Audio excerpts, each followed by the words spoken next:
Hello friends बरायबाय बड' जब info official YouTube चेनेलाव आसा खालामो नोंथांमोना गासिबो मोजाङै दङ। दा दिनै गुड निउज लाबोदों, बेनो जाबाय फैसा मोनबाय एबा राङारि अनसुंथाइ हाबनाय जाबाय।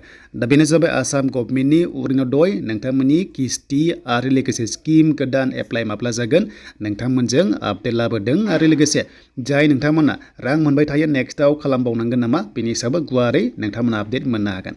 दा बेखायनो जायफ्रा नैबे आंनि बड' जब इनफो यूट्यूब चेनेलाव गोदान साबस्क्राइब खालामना ला, जेब्लायबो सरकारि स्किम लननि सायाव एबा साख्रिनि सायाव नोंथांमोना बर' रावजों आपडेट मोननो हागोन। दा जोङो रां हाबनाय मेसेजखौ नायनोसै।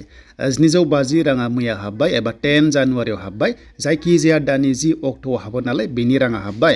स' नोंथांमोना बयबो चेक खालामनो हासिगोन एबा नोंथांमोना जिनिखि मोनबाय थायो स' नोंथांमोना रांखौ बख'नानै लानो हासिगोन आरो। अके, स' बेखौ जों फार्स्टआवनो क्लियार खालामबाय, नोंथांमोननि किस्तिया हाबनाय जाबाय आरो।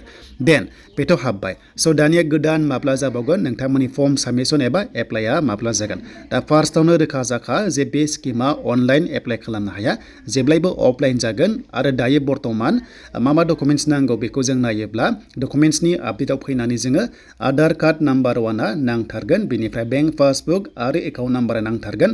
आरो बै बेंक पासबुकजों आधार कार्डजों लिंक थाथारनांगोन, होमबासो नोंनि एकाउन्टआव बै रां जायनाखि 750 बेखौ मोननो हायो, नङाबा पेन्डिं जायो जुदि लिंक गैयाबा।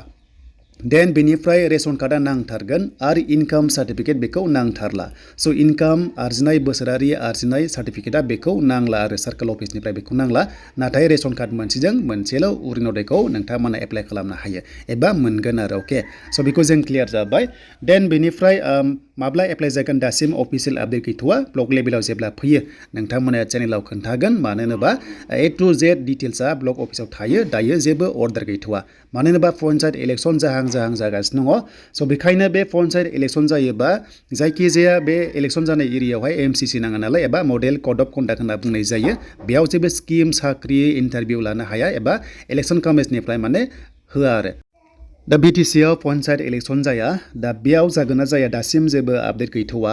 जानो हागौ जेब्ला गोदान अफिसियेल नटिस फैयोब्ला दा बावैनो नोंथांमोननो आं लाबोगोन चेनेलाव। बेखायनो बयबो रेडि जाबाय था, डकुमेन्ट्सखौल' थिक खालामना ला।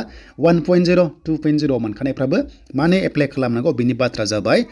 जुदि बै समाव नोंथांमोननि न'खराव सोरबा साख्रि गैयामोन, दायो जुदि मोनबायबा स' नोंथांमोना माने सारेन्डार जानांगौ आरो। बेखौनो माने रिभेरिफिकेसन खालामनाय जायो आरो जे न'खराव सोरबाफोर साख्रि मोनबाय नामा एबा माहाजोनसिन जाबाय नामा एबा धोनिसिन जाबाय नामा बेखौ नायनाय जायो।